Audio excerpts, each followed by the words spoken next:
Welcome to Situational Awareness Tactics Podcast. This podcast provides the crucial art of understanding current elements in an environment to increase your safety and survival. Here's your host, forensic psychologist and consultant, Dr. Carlos. Welcome, everybody. Well, today we have a special guest. He is a Navy SEAL. He's been in the Navy SEALs for 19 years now. He's a reserve. He's also a survival instructor by the name of Dan Stanch. You can find him on Instagram at Tracker Dan. I highly recommend you give him a follow on Instagram and check out what he's doing. He's posting a lot of great stuff. And if I'm correct, he also makes some great knives, so you don't want to miss out on that. Let's not waste any more time, and welcome to the show, Mr. Dan Stanch. Welcome, sir. Thank you, Mr. Carlos. I appreciate the opportunity to speak with you on this stuff. So I don't know if should I call you Dan or Tracker Dan or? Tracker Dan's fine. That's what people know me by. So. That's good. People that way they can remember what the Instagram account is. Tracker Dan. So tell us a little bit about your time in the Navy SEALs. So I was working at the Tracker School for like 5 years before. I transferred into the Navy, and I wanted, a place to really put this stuff to use, like all the survival skills, the awareness stuff, and there was a lot of Apache Scout stuff taught and all that kind of thing. So I would do, see if it could put to use for protecting our country and really put things to the test, just to build, my confidence and experience in those skills. So that's a long time. That's one thing that, and I had wanted to be, a Green Beret since I was 5 years old, and then when I was 14, I'd learned about the SEALs, and I, it was always something I wanted to do, but luckily I didn't go into it until I'd gotten all my tracking experience, because there's just not a lot of time to pursue things like that on a deep level once you're in the military. Now, does it matter where, I'm assuming it changes depending on locations. So if you're tracking, for instance, in Afghanistan compared to tracking down in the Mexican border, do you have differences there? There's always going to be differences depending on how much humidity and wind there is. Oh, wow. And then the type of leaf litter and substrate, that you're working on. There's definitely going to be plenty of variance, but the basics apply across the board. So you ideally want to learn in easier areas. Like Tom Brown always said, that the best trackers in the world were the Apaches, the Aborigines of Australia, and the Bushmen of the Kalahari, because they have such a great place to learn track patterns on and stuff because of all the sand. And once you get a good, firm knowledge of that, in the easy areas, you can start turning it over into harder stuff like tracking in leaves and all that kind of stuff. So where you run into real challenges is when you're in areas where there's not, like it's so that there's not much change, like you're not going to get any adherence of the particles or any aging in the tracks unless there's, some changing of like dew and rain and wind, helps that up. Because some areas, it's just aging tracks is really hard because of the lack of moisture. Fascinating stuff. Fascinating. Now, were you learning tracking to track individuals for your own survival to be able to get back? If you dropped someplace and you weren't sure how to get back, what was some of the majority of the cases you were using tracking? So we used it for search and rescue many times, and it's also, like I would say, tracking first developed from people needing to be aware for safety, knowing when big predators are around or, an enemy tribe, might be in the area, and then being able to find your food. So that's where it started, but then, you can take it into, search and rescue, take it into nature observation, and there's ways of making an area better by being a naturalist and being able to see the interaction of the animals with the ecosystem and all that kind of thing, and make adjustments accordingly. Like, there's certain times when it's too crowded with certain vegetation and animals can't get through and do the things that would make it optimal. So, yeah, you can take it any direction you want. We did some fugitive stuff and some crime analysis, for helping the police in the local area. Wow. For gathering, evidence for convictions and stuff like that for robberies and that sort of thing. Extremely fascinating. It's a perfect segue to my next question. I'm assuming you provide training there for tracking? Yeah. I generally travel to areas that, groups want to know how to track in. So, because, if I teach them in my area, their area is totally different in how it, how tracks are made in different leaves and stuff like that. It's not very helpful for them, until they get a lot more experience. So a lot of times I'll go travel to different areas for sheriff's departments, border patrol areas, different things like that to teach them in their area of operation. And that could be for. I'm sorry? Yeah, there's different there's different groups of people too in certain areas, civilians that want to know how to provide for themselves too, so they want to know how to track in their areas. So generally the track, you can teach the basics anywhere, but it helps to go to the area that people are going to be working in. Yeah, that makes a good point. It's going to be kind of a hard question for me to ask at this point, I guess, would be, can you give us some ideas of some of the basics? And I guess I'll let you pick the terrain, maybe a more common terrain you'll encounter. But what are some of the couple things you can highlight that are really important for people to know in regards to tracking? So tracking, is a pretty broad subject. I don't apply it just to tracks on the, and, Tom really opened my eyes to, how vast it can be. And even, being aware, just always, his things that he learned from the old Apache that taught him was, what happened here and what is this telling you? Because every mark, every disturbance, anywhere, and it can be an urban environment, it can be, up in trees, it can be, it's not all on the ground, it can be marks on the side of a wall, so you're always active. It's a great way to never be bored anywhere, because you're always like, what happened? What made that mark, So getting in that mindset of where you're always asking that question, and it may be years before you figure out what actually made that mark, because you see it made again, and you're like, oh, okay, coming from this angle, like that kind of thing. So, or it can be something you figure out right away, but it's always giving yourself mysteries to solve, which is fun. That sounds like a lot of fun the way you put it. That's for sure. Any myths that you want to dispel, things that you've heard, and you're like, you know what, people make, maybe the movies that you've seen it, and you're like, this is so far-fetched from reality? Yeah.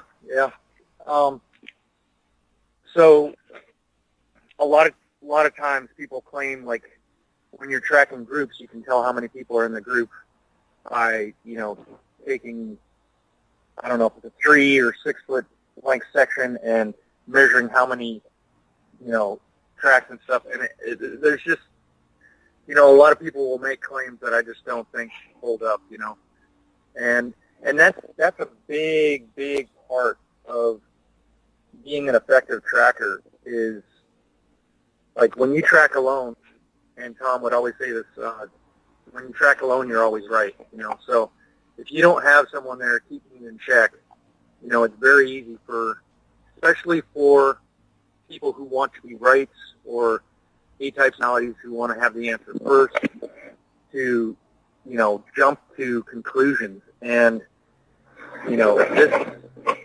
this is not an art where you can do that. You need to be piecing together, multiple aspects, of the trail to confirm, direction, it being the same person, like all kinds of different things. Like you're not just jumping to conclusions. And I'm sure there's people, Bushman and Tom and his teacher and people who are doing this stuff all the time that can be tapped in on another level. Like you do anything enough and people will say like you're all magical in how you do that, So, and that's because they're tapping in with all their senses, with, maybe even intuition and, things that we can't fully explain. So the main thing with tracking it, there's so many cases where the whole focus of finding a child, in the area that the child probably, or, ended up being, was diverted to a whole other area because somebody wanted to be right and said, oh, I see his tracks here, and it was a raccoon's tracks, and little things like that. It's like, so if you're bringing ego to this game, you're going to have a lot of hard falls, and you're going to have a lot of, mistakes. So it's, I apply tracking on all levels. Like I do it internally, just to check where I'm at and why I'm feeling the way I am and making certain decisions. Because if keeping myself in check, that's when, I'm going to make mistakes that could cost lives. So. That's a great points. Yeah, I'm sorry, go ahead. Yeah, and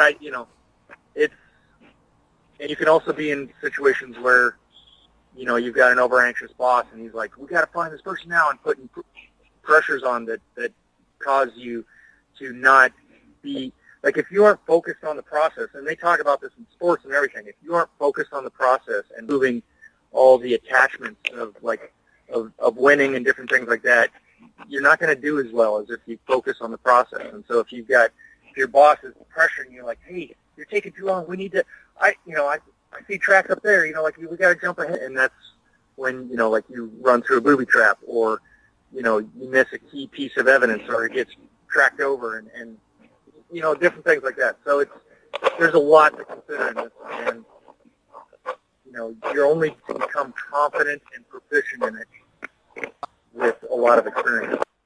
You made some great points. I want to go on the other side.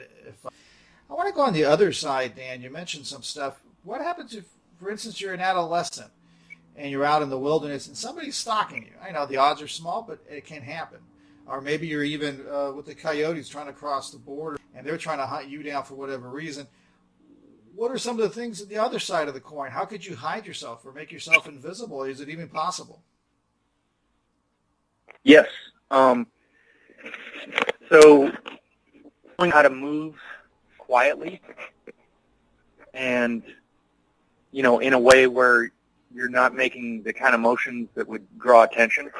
So slow and quiet, like using stalking steps, or, it can be used for avoiding detection, escape, for sneaking up on bad guys, on prey, that kind of thing. So it covers a lot of needs. But, camouflage is really good to know, and just using natural things from the environment to break up your shape and your shine and that sort of thing. So like mud and clay, and just even like after we would apply, mud or clay or, ash from a fire pit. If you use dry ash, it won't burn you like wet ash will. And it takes away the shine. Like I went through Scout Sniper back in 2004, and I got I was honor man for the Scout portion of it, and I never once used the face paint that we were issued because it creates a lot of shine, and it's flat. Like Oh, really? you got a flat reflect, and it creates shine. And I would always just, once we got onto the site where we were going to be stocking in from, I would just dig up some dirt, mud if I had it. If there was clay, great, and then just kind of or dust. You can use dust to take away your shine, and then you can roll around in the leaves and kind of like toss stuff over top of you so it kind of gets stuck in your hair, your clothing, that kind of thing, just to break up your outline and fuzz you out a bit. So, and the benefits of... Let me ask you this then. Sometimes you hear about people talking about the broken leaves, branches. Is that really true? Yeah. Yeah. Aging can be done very well with that kind of stuff. Because alive. So the broken branches is really a true thing. Sometimes you see it in movies. I think you even saw it in The Lone Ranger in the older ones. Yeah, definitely. So when a break on a live branch or a live leaf, it's going to have bruising, and you're going to see, how it ages. If you get out and you break branches and do little tests here and there, you can see, the changes that'll happen. So you can tell whether something was days old or just happened. And with dead stuff, when there's moisture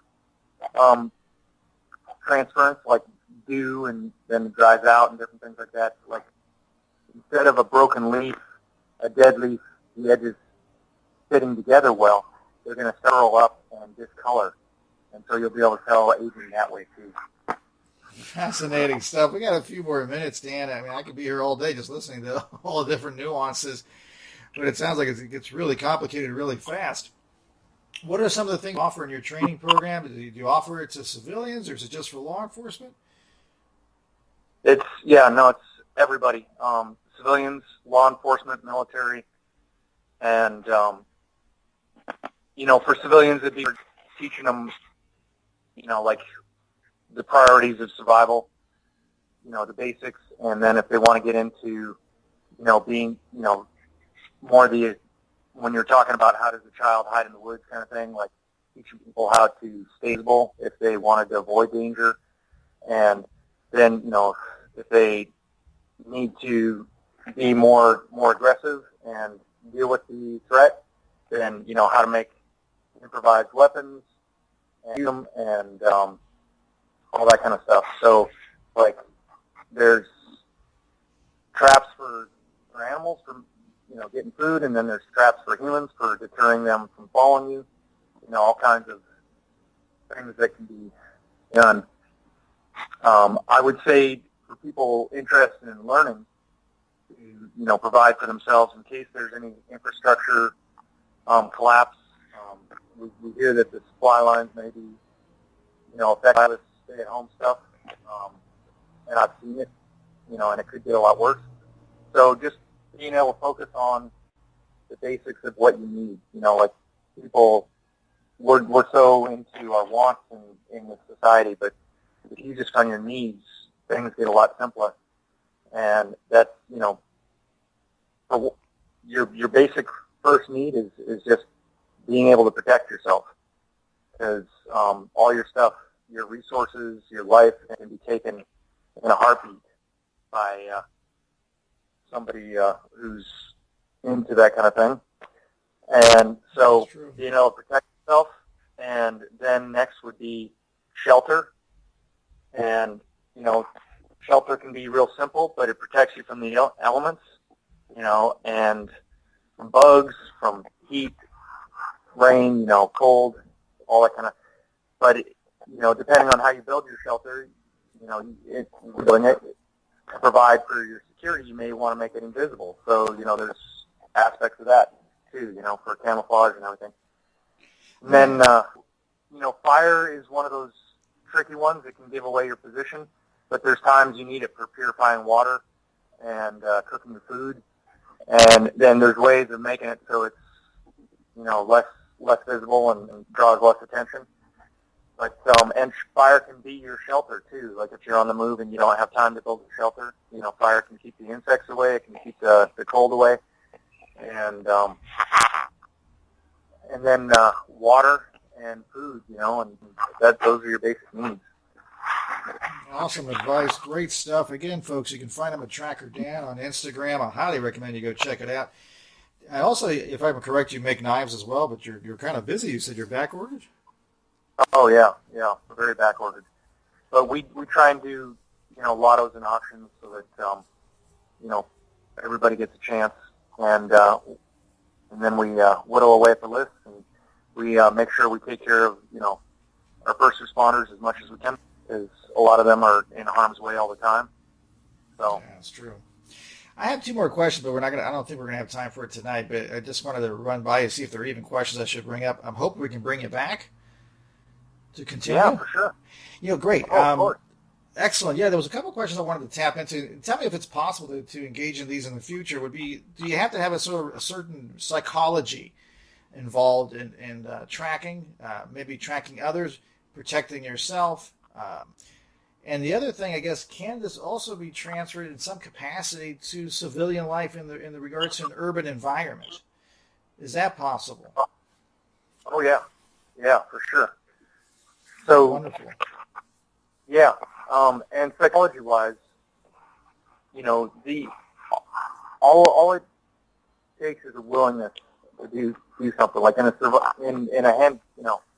a defensive situation, you've got to be willing to hurt the other guy more than he hurt you.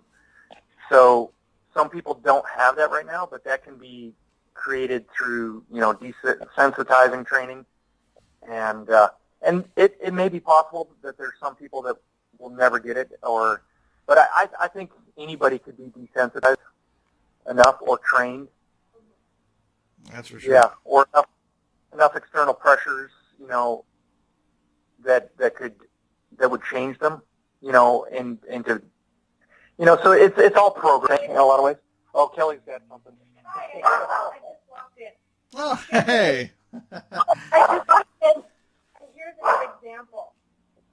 A lot of people right now that were formerly anti-gun are trying to buy guns. Their psychology changed due to an external pressure. Mm-hmm. Oh, good point. Good point. By the way, folks, that's real Kelly Carlson right now. You can also follow her on Instagram, too. I didn't do no recording. I'm sorry. Yeah, we have Kelly on next time. Absolutely. We can have both of you on. I've never been podcast bombed before. That's kind of a new one. There is even such a thing. Yeah. So, yeah. And refresh my memory on the second. Oh, no, actually, the other one was this is with civilians, if it can translate into the urban environment at all. Oh, yeah. Yeah, and Tom Brown has a great book on urban, suburban survival. Because once you learn the principles, you can apply them, all over the place, and you're just using, like, instead of leaves being your insulation, you're using crumpled up newspapers or the foam from the inside of the seat of your car, or your couch, so, yeah, it can all transfer. Well, we're definitely going to have to bring you back, and of course, Kelly as well. It'd be great to have both of you on here to provide your insight. Again, folks, Tracker Dan. Find him on Instagram. Definitely give him a follow. Thank you so much, Dan, for being here. Welcome. Thank you, Dr. Carlos, and keep doing what you're doing. It's very helpful. Oh, thank you very much, sir. Folks, make sure to support the podcast, to share the podcast, and subscribe so you don't miss any future episodes. We'll talk to you all next time.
So now that ring, I'm assuming, is to also make it so it doesn't drop out of your hand. I guess the grip is better.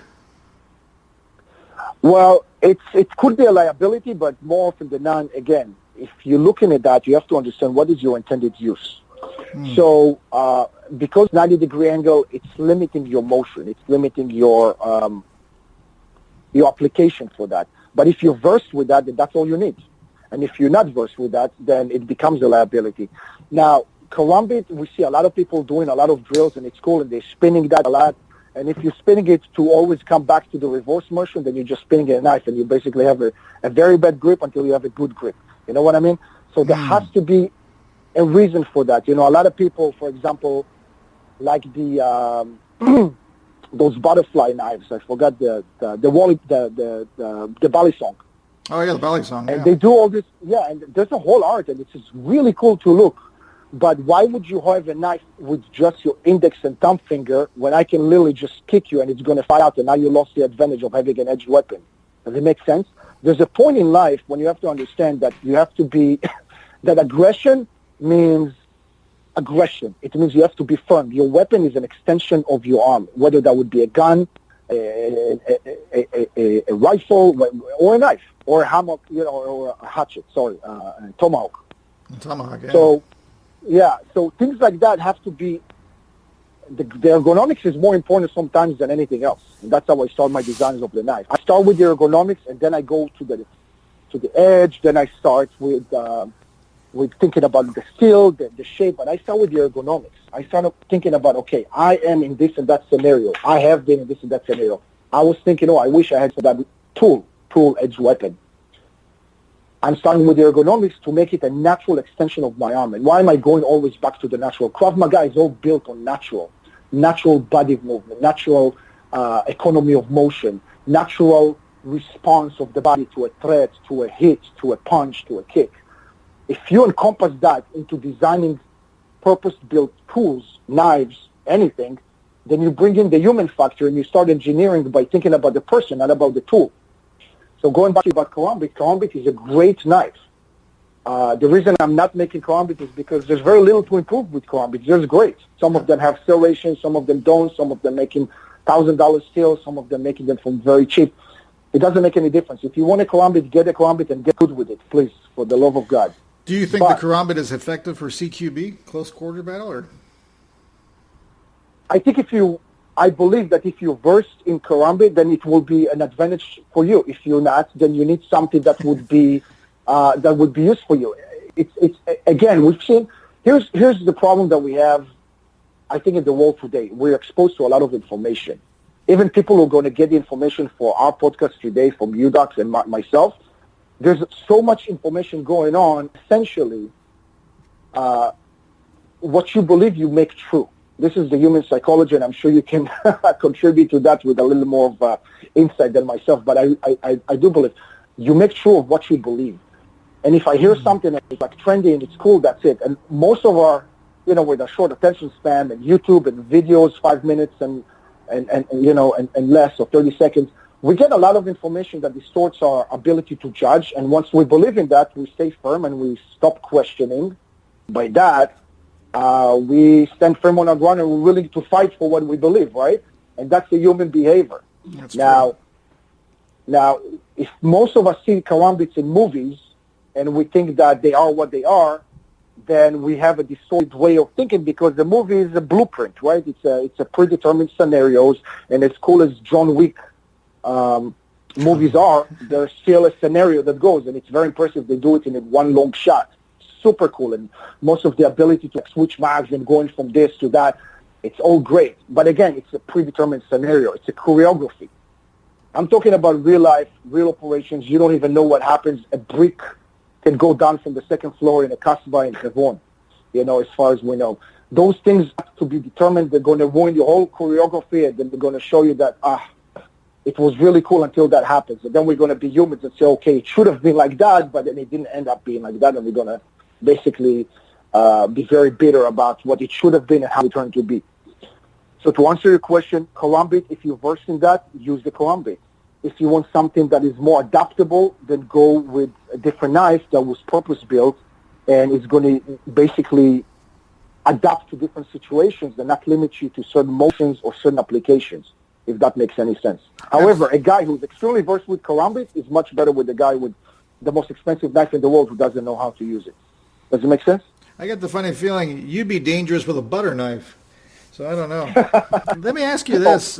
Or like a pencil, when you see in the movies, where just pick a pencil and just or a spoon, like Jason Statham does it with a spoon. That's right. On the we mentioned this earlier before the show. There was one knife that I've heard every so often that some, I guess, they attributed to the Israeli counterterrorism force, and you seem to have an interesting view on it, which was the Ari Bilala. I think, I'm not sure if I'm pronouncing that right. You're pronouncing the way it was written. That's true, but in Hebrew it's Aryeh Balayla. Aryeh Balayla means lion in the night. The only reason I know about this knife, and I forgot the name of the guy who designed it, it's a massive knife. I was approached by a defense contractor in the U.S. who probably had a deep bid for the government, and he was asking me, hey, are you guys making these knives? I was looking for that, and I understand this is the official knife of the Israeli, one of our elite counter-terror units called Yamam. At least that's what it's called in the website of the knife designer. He said that the knife is issued for the Yamam. And as a matter of fact, there is no standard issue for anybody. There's standard issue for organic teams, and every team does like purchases. In Lotar Combat, for example, we do a lot of sponsorship because my business model is I create a knife, I let the guys on the field test it, and by doing that, I'll create a dozen or so, let them run with it, come back with feedback, and if it's good, they keep that. If not, then I'm running the next better models, and they get to keep all those, obviously. So that's how we would do it. And a lot of special operation groups around the world don't have standard issue when it comes to edge weapons for many reasons. So the Ari Balayla, the guy that approached me, that broker or whatever he was, asked me about that. I said, no, I've really never heard about it. So he sent me a link. He said, can you make me that? And I said, well, I'm not the designer. Clearly, I'm not going to do infringe copyright. And so that's the funny story about it. It's a massive knife. It looks really cool. But that's the only reason I know about that. So interesting. Yeah. And that brings me to my next question is, talk to us about your knives and what are the benefits of having a knife from Lotar Combat? Well, to start, I'm not a knife maker who started building tactical knives. I'm a tactical operator who started building knives. So that's a little bit of different. I'm coming from like the grassroots. The authenticity of my designs is coming from experience, and it's coming from actual usage. And it's purpose-built knives for tactical use. And tactical, just even the ability to distinguish with tactical, you said you'll be dangerous with a butter knife. If you tactically apply something to give you an advantage in a combative life-threatening situation, then you'll be able to do that. Now, there's the most optimum way to do that and the less optimum way of doing that. And what I'm doing is basically taking things and applying all my knowledge and experience, and a lot of time collaborating with other people's experience and knowledge, because I don't believe that I know everything, and I always like to collaborate with people I like. And by doing that, we brainstorm and we start creating, and we identify problems, and we finding creative solutions. And the knives are just that. They encompass our experience. Usually they're purpose-built for certain units. Sometimes they come up from just necessity. Sometimes they're just improving upon the existing. And as I said, the modus operandi is always starting from ergonomics, starting from the person and almost ending. You think about it, a sketch. When I sketch my knives, I don't sketch the knife. I sketch the operator, like at least the hand and the wrist, and then I say, okay, I want this to have a natural grip and kind of give you a tilting movement for forward or reverse grip. And you can see that with my Cobra, for example, that is inspired by the Kukri swords or the Kukri design of the edged weapons. The Gurkhas? And the same thing for my Akrav Gen 3 and Gen 3X. What is it? You mean the knife from the Gurkhas? The Gurkhas? The Kukri? Yes.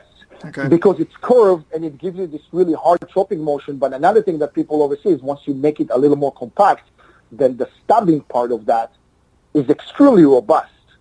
And if you see a person holding, and that's when I designed it, I literally just held the knife, say, oh, I wish it was a little more forward, just like karambit is, but not completely tilting forward.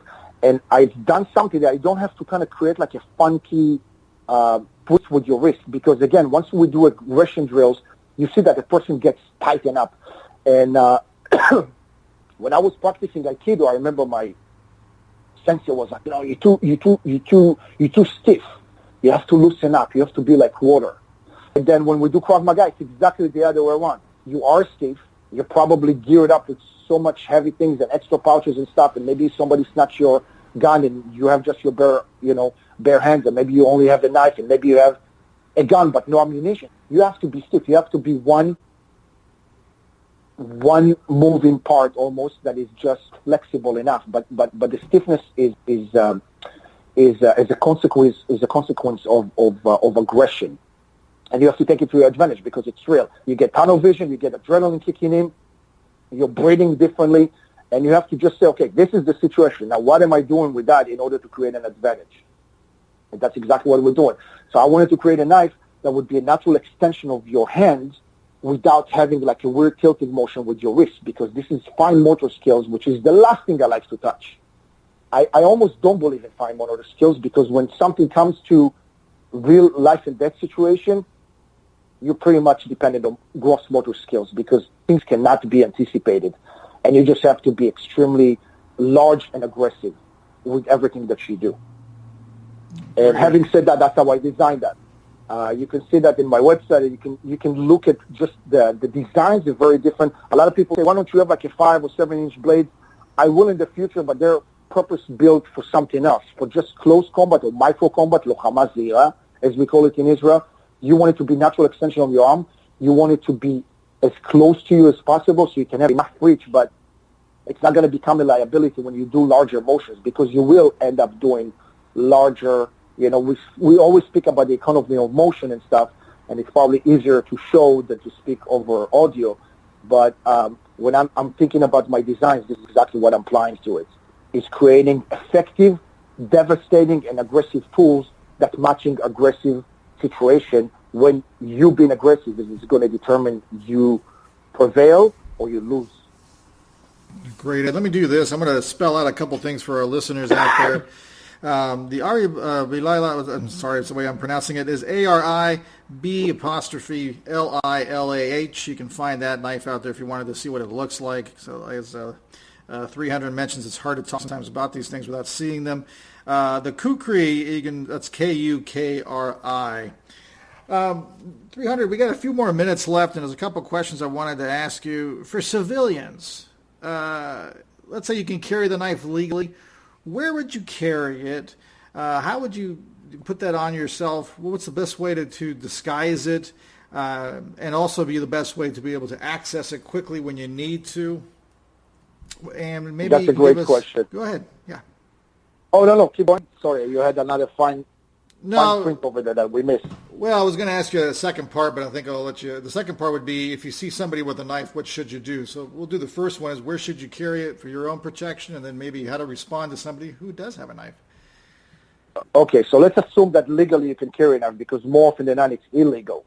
So we have to take that into consideration, and definitely consult with your local law enforcement and understand the legality of things. Having said that, in life and death situation, it's better to have than have not. And if you ended up surviving and you have to stand before a judge and explain why you protected your family and did something that is illegal, it's for everybody to make their own judgment. But let's focus on the question itself. Carrying a knife. There's obviously a difference as a civilian than a person who's rigged with plate carrier and pouches and extra mags and this and that, and drop leg and stuff that you can actually go around and make it intuitive. When you're a civilian, you want to be, back to Sun Tzu, as unassuming as possible, right? If you're competent, then appear incompetent. That's part of the art of war. You don't want to give your arsenal away. You don't want to show. That's why I'm a big proponent of concealed carry versus open carry. There's two kinds of knives, essentially. There's millions of kinds, but it comes down to a folder versus a fixed blade. Each one has an advantage. Fixed blade is usually larger in size, usually, more often than not, and the folder is usually more compact because it folds, and then it can double in size once you flick open the knife. So if I was to carry a fixed blade, I would carry that in my appendix or in the small of my back, concealed. All my knives, Cobra, Karnaf, Katlan, that you can find in lotarcombat.com, you can see that they have universal rivets, like eyelets, that you can put any clips, IWB, I believe they call it, IWB inside the waistband clips, and you can literally just do that and attach it in different, and I have videos on our Instagram. It's Lotar Combat on Instagram, just at Lotar Combat. You can see in Instagram TV, there's 2 episodes that I did about concealed carrying your blade. With the folder, it's a little easier because we have the clip, the pocket clip, and when I say pocket clip, more often than not, I wouldn't even put it in my pocket because then it sticks out. And then everybody sees that you have a nice pocket that even says Lotar Combat on it, or any knife that you carry. I like to put it in the waistband. And I personally don't tuck my shirts. And when I do tuck my shirts, usually I usually have like a jacket over it because it's like a little more elegant look, which means I can still have an IWB folder clipped in my waistband, and then nobody will see. And it's usually would be in the small of the back, on the side, or even in the front. But it depends on as much as I can conceal that. Now, the best way to withdraw that, or the best way to draw that, or the best way to deploy your knife is what works for you. Everybody has different jackets and different styles and shirts and whatnot and body sizes and the ability to really move from pushing the, let's say that more often than not, you're not going to preemptively open the knife and then attack because that would be an assault. We're talking about self-defense for civilian. So it means you confront the situation, you have to gain some distance by kicking, by pushing, and then get to the point. So you would have to have at least one hand, right? One hand to kind of push and then reach. And if it's your predominantly right, if you righty, then you're going to reach with your right hand. You want to keep the knife on your right side. If you're lefty, you obviously try to keep that on the left. A lot of people combine carrying knives with guns, which is a little different technique, but we can touch that later. Let's just focus on knives alone. And if I have the folder and I clip it against the waistband, nobody sees that I have my shirt over that. All I have to do is just push the shirt. Now, because I want to keep one hand open, I know there's the methodology of like pulling the shirt and doing it, but then I use 2 hands for that. It's best to just do it with one hand, and it's all about drills, and you can do it at home safely. And if you are doing it at home, you don't even have to flick open the knife. You can just pull it and keep it safe so your kids don't go in. And if you do the full deployment of the knife, just make sure that you're by yourself and you're in front of the mirror so you can improve your technique and improve the motion. Does that answer your questions? Absolutely. Great stuff. Great stuff, everybody. Hopefully everybody listened to that. Of course, obviously, folks, if you miss it, listen again. Let me ask you this then. So how do you protect yourself if somebody's coming at you with a knife? Well, that is the more complicated, probably involved question. No, I think that should be a full episode. But let's talk about things that we see and things that we believe again and things that give us a sense of security or, okay, now I know that. There's a whole industry of self-defense. And that industry is saturated with a lot of good things and a lot of very dangerous things because once you teach people that they're capable and they're not, you give them a false sense of confidence, which is worse liability than tell the person, okay, just run. Because my advice to a person, if you see somebody with a knife and you have the ability to run, get the hell out of there. Yeah, get the hell out of there. Knife is an ugly business. It's not limited to ammunition. It's not limited to the ability of the person to aim. He's close enough to you to cut you, stab you. He can go to your vitals right away and then you're done. Or he can do most of the drills that we see about self-defense and even disarming knives. These are things that should be taught not over seminars, but by drills that have like months and months of drills in order to at least contain the situation. I'm not even saying that it's 100% foolproof. So the best thing to say about the whole idea of knife defense is it's extremely hard. Let's face the reality of knife defense. It is extremely hard to defend against a knife. And if we see real scenarios, and let's separate the scenarios we see in dojos and controlled environments when I spar with my partner and he has an intent to make the technique work. And even if he wants to be tricky, he's still not trying to kill me. He doesn't have the He doesn't have that aggressive mindset. Okay, this is the guy I'm going to kill. As a matter of fact, let me cut to something else. Part of when I talk about aggression drills that we do is I go to my recruits, or I go to my trainees, and I always get to learn them to know them on a personal level. And I know this guy's girlfriend name, and if this guy has a kid, I know their names and stuff. When I go to them, when I pair them to couples in order to duos, basically to do the drills, I always ask them, okay, now you think about your son, because now this guy is going to kill you and get to your son. And I literally use their name. And I'm saying that to the assailant, that when I give the knife, this is when I do knife defense. When I give the guy to the knife, I say, listen, this just did so-and-so to your girlfriend. I'm being extremely graphic and kind of nasty, but I create the mindset and I say, okay, this is almost like an acting class. Because when you do drills, when you do techniques for self-defense, it's kind of acting. Okay, I'm your best friend, right? But now you come in to attack me with a knife. I have to defend myself. And I'm not going to really kick you in the joint. I'm going to do like I am doing that. And sometimes they don't even do full protection in the Israeli army. We have full protection. We really go crazy on each other. And most of us are limping out. But more often than not, you see a lot of studios that do it. And you don't, it's a bit. You have to keep that. You don't want to have girls signing up to self-defense classes and living with a black eye. So I understand that there's ways to moderate that. But reality-based training has to be just that. Now, if I'm realistically making the guy very aggressive, the guy who's defending himself has something to lose, they're going to act differently. And then the guy goes, okay, this guy did this, to take the knife and start just kill him. And you see the stabbing motion is like crazy. It's almost like a gun going automatic and just going from, and they lose the technique and don't even stab it right. And if our audience know what the pyramid is, when we talk about knife fighting, how to use the knife for slashing and stabbing, they don't care about pyramid. They just go crazy. They just go chaotic on the person. And when you go haywire like on a person with a knife, it's really hard to catch it. And if I'm doing wrist locks and I'm doing blocks, it is extremely hard. So what is the answer to that? The answer is, if you know chess, you sacrifice your pawn to save the queen.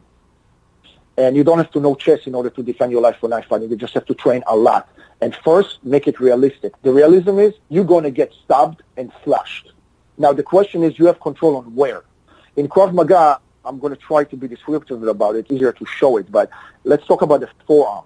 So our forearm, the dark side, that's usually we have, our men, we have hair. That doesn't have any vitals over there. There's no veins. So if I block or I do something with that, I would block with this part. I would not block with side of my forearm. Does it make sense visually? Yeah, so I'm looking at it. It looks like the radial artery. You're trying to avoid that area. Okay. Yes. So I'm going to get cut probably. It's going to be extremely hard for me to block or even cut you when you stab me. And a lot of the stabbing happens. Think about like shanking someone, or if we see videos, the real ones, not the movies that we all, saturate our brains with thinking that this is real life. When we see real videos about, it's crazy. There has been a time in Israel where we used to call them lone attackers.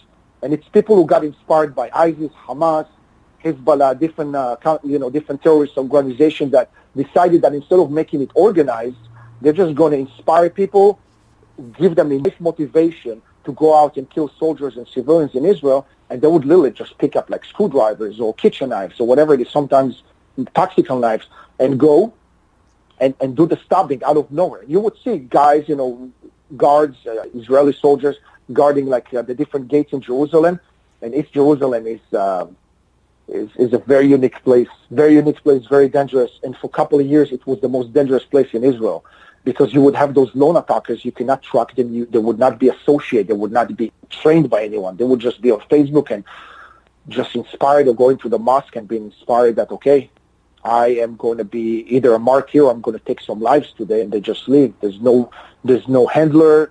There's no thread to follow them. So intel is zero. And these guys would go. Sometimes they're like 14, 16-year-old kids, or sometimes girls that look completely unassuming, holding books, like coming back from madrasa, I mean, is in Arabic, the school, just coming back, and they're unassuming. So as a soldier, you longer your guard, you're looking probably at the more bulky guy walking around and say, okay, maybe he's going to do something. And then those kids would come and just start stabbing you.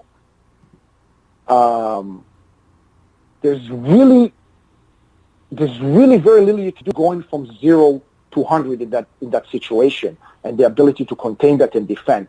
So your instinct should be protect yourself with the non-vitals parts of you, like the forearm, on your vitals, like your throat, your face, things like that.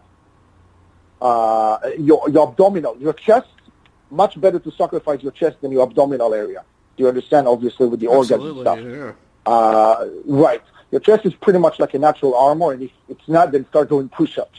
But that's the reality of it. So when I go and I bring those guys, I psychologically trigger them with enough poison that both of them are going to be aggressive. The attacker is going to be aggressive, and the defender will think that he has something to lose, because if he goes down, next is his kid, or his wife, or his girlfriend, or whatnot, or his mom. So you have to have the psychological aspect of the training. You have to be the reality-based training, and you have to train them that they're going to get stabbed and cut, and it's all about how to handle that, how to handle the pain, how to control that. That's a controlled chaos, right? What are you going to sacrifice? The pawn, not the queen. Again, I'm going to sacrifice my non-vitals in order to protect my vitals. And then from that, technique will happen, but it's so unpredictable that you have to almost accept this is what's going to happen. If I'm going to induce you with false techniques and give you like a foolproof, you just do this and you kick and you do arm lock and wrist, this is probably worse, because you're going to be fixated on doing that and going to give away your vitals, and you're probably going to be down much faster. And knife fights, they don't last long, but you don't just drop right away after being stabbed. Just like you see a lot of times when people get shot, they don't just drop, right? Yeah, and that's exactly. another topic. If as a law enforcement, what happens if it comes with a knife? Just shooting them is not enough unless you can hit the head, and that's bam. But center mass, a lot of times they just keep going, and they have the ammo and they have the adrenaline, and they keep stabbing, and then they fall. So we have to have reality based, and like every martial art has to have. It cannot be printed on. It cannot be a blueprint. It has to be evolution of concept and concept debriefing. And I believe you know that from your scientific background, the pre-mortem. Pre-mortem means not only going post-mortem like doctors do and say, what happened, why did the patient die, is how things can go astray and how we can remediate them and at least try to take this disadvantage and use that so we can stay and we can triumph and we can and we can win or just at least survive this life and death situation or ordeal. Does it make sense? Absolutely. We're down to a couple of minutes here, 300, so I want to be able to wrap up, but I want to get the last question in before we get going. Can you answer this in 1 minute or less? I'll do my best. You know I'm a talker, so let's try. Challenge me. We got about 3 minutes left, so let's see. There's a video out there that a lot of people like. I think it's a really cool video, but whether it's cool or functional are two different things. There's a video, I think it's in South Korea, where you see the individuals training and their knife combat with each other. Have you seen that one? From Korea? No, I haven't. Oh, okay. Well, maybe that'll make it faster. Do you want me to take a look at that and then answer? We can do that. Well, we can do it on our next time. I'd love to bring it back so we can get more into the self-defense and attacks with knives if we can do that. We can definitely do that. Let's do it. It's a South Korean Special Forces training video that they have, and you see the two individuals with knives. I think you kind of answered it already earlier, saying that it's not very common to get into a knife combat with another person who has a knife. I don't see that, as you mentioned, the John Wick movies or Steven Seagal happening very often. 300, awesome stuff. Thank you so much for doing this. Pleasure, honor is all mine, Doc. Thank you so much for having me, and if your audience have any questions, tell them to reach me at localcombat.com or social media. We try to answer and address any questions on interest. And as again, we're keeping it real and we're trying to do our best to help the good people and keep this fight a winning fight. Absolutely. Thank you again so much for everything. Folks, it actually reminds me of one quote 300 mentioned earlier, by not a quote, but he mentioned the concept, which is life can only be understood backwards, but it must be lived forwards. And that was by Kierkegaard. I think it's pretty insightful to wrap up this podcast.